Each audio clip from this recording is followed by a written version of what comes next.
Welcome back. I'm Tyler Blunt with your sports. With March Madness right around the corner, the Florida State men's basketball team defeated Boston College yesterday 74-70. Let the madness begin. The men's field of 64 teams isn't quite finalized, but we know who will be involved. Staying with the same school but on a different field of play, tomorrow marks Pro Day 2014 for many Florida State Seminole football players. This will be an opportunity for those Seminoles that didn't get a chance to showcase their skills at the NFL Combine last month. The Seminoles will be working out 13 players for NFL scouts who attend. After a disappointing 3-9 season last year, the Florida A&M Rattlers football team is back on the field. The Rattlers will look to improve on the positives of last year and also correct their mistakes. Starting quarterback Damian Fleming is looking to command his offense even more in his senior season. Fleming, although, will be brought back slowly as he's coming off an injury from last season. Spring practices begin today at 3 p.m. Crossing the tracks, the reigning champion Florida State Seminoles are also in the midst of spring practices. The Noles started practicing last week inside the Albert J. Dunlap indoor facility.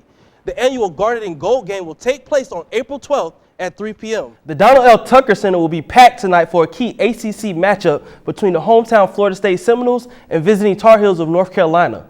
Although the Noles are 5 games over the 500 mark on the season, they still have a losing record in ACC play at 6-7. Florida State will be looking to ride the winning wave from another North Carolina team they beat over the weekend, the Wake Forest Demon Deacons. Crossing the tracks, when the Florida A&M Rattler men's basketball team stepped foot in the Al Lawson Gym Saturday, they were on a 2-game losing streak in conference play. Visiting Coppin State felt the wrath of the Rattlers as they lost 82-72 behind 50 second-half points. The Rattlers pulled away and secured a key MEAC win. FAMU senior guard Reggie Lewis led all scorers with 24 points. Next is another home game against Delaware State. Staying with FAMU sports, Lady Rattler hooper Jasmine Grice is literally stealing the spotlight. Grice currently is the NCAA Division I leader in steals this season. She has 101 steals in 27 games with 3 games to go. If Grice does finish as the nation's steal leader, she will join fellow Lady Rattler greats Shelly Boston and Natalie White as the only Rattlers to lead the nation in steals. Still rounding the bases, the FSU second-ranked baseball team stopped the University of South Florida 5-1 yesterday. Senior pitcher Peter Miller was on fire. He struck out 11 batters in only 5 innings. The 11 strikeouts were the most recorded by a Seminole pitcher since Luke Weaver threw 14 against Troy last season. They're in the middle of their second game also.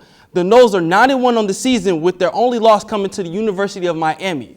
The team will host the University of Maryland in a 3-game series this weekend. Let's take it to the rim. The FAMU women's basketball team will take on rival Bethune-Cookman tomorrow in the Al Lawson Center. The Rattlers are looking to repay the Wildcats for a double-digit loss suffered on February 22nd. The FAMU men's basketball team will also take on BCU tomorrow in the Al Lawson Center. The team is on a 5-game winning streak and is looking to carry that into the MEAC tournament. The Rattlers are 13-16 on the season and 8-7 in the MEAC. With the win, they will go into the tournament with a .500 winning percentage in conference. The team sits in 6th place in the MEAC. The MEAC tournament is on March 10th in Norfolk, Virginia. After leading his team with a 29.6 scoring average, FAMU DRS guard JT Escobar is starting to reap the benefits of a great season. Escobar was named one of 20 players to be a parade All-American. The Baby Rattler not only shot the ball well, but also led his team in rebounding this season. Let the madness begin. The men's field of 64 teams isn't quite finalized, but we know who will be involved. After winning a tight championship game in the Southeastern Conference Final, the streaking Florida Gators nabbed the #1 overall seed in the tournament. Following them was the Arizona Wildcats, who didn't win their conference, but still is the top seed. Undefeated Wichita State also gained the respect of voters with the #1 spot. Rounding out the top seeds was ACC regular season and conference winner Virginia Cavaliers. The annual Orange and Green game was held in front of Rattler alumni and fans. With the conditions, the ball didn't see the air much as the Rattlers employed a run-by-committee approach. Standing on the sidelines was quarterback Damian Fleming, who was working his way back from injury from last year. His replacement, Carson Royal, didn't complete many passes because of a stingy defense from the Green team. The Green team was the first to score when a recovered fumble was returned for a touchdown. But in the end, the Orange team sealed a win 30-27 with a late touchdown run. The Florida State Lady Seminoles softball team closed out their 2014 campaign with the ACC shutout of Georgia Tech. The win was the 47th of the year for the Lady Noles. Also with the win, the ladies were crowned ACC regular season champions. They will be the #1 seed in the upcoming ACC tournament on May 8th through May 10th. And once again, the Noles will play Georgia Tech in a 1 versus 8 seed matchup. Florida State is currently sitting in 6th place overall in the national rankings. The Florida A&M softball team completed their series sweep over visiting South Carolina State this weekend. With the 3 wins in the conference, it keeps the Lady Rattlers in sole possession of 2nd place in the MEAC South. The series clincher came in a 5-4 win Sunday afternoon. The game featured a home run in the bottom of the 3rd inning and was closed out by great pitching. Next up for the ladies will be a division series matchup with the Lady Wildcats of Bethune-Cookman.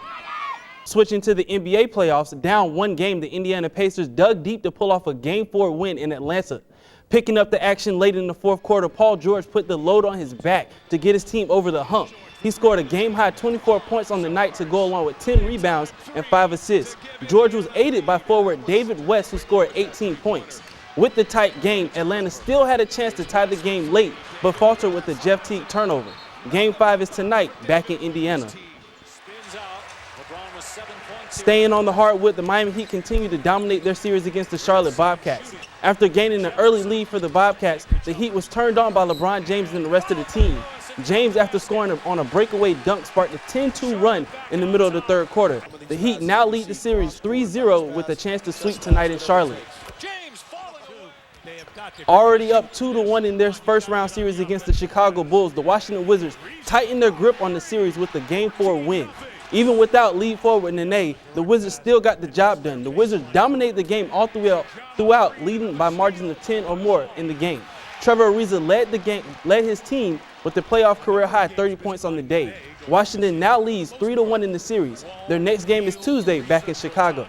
If the Wizards manage to close out on Tuesday, it will be their first series win since 2005. That'll do it for your sports. Back to you ladies at the desk.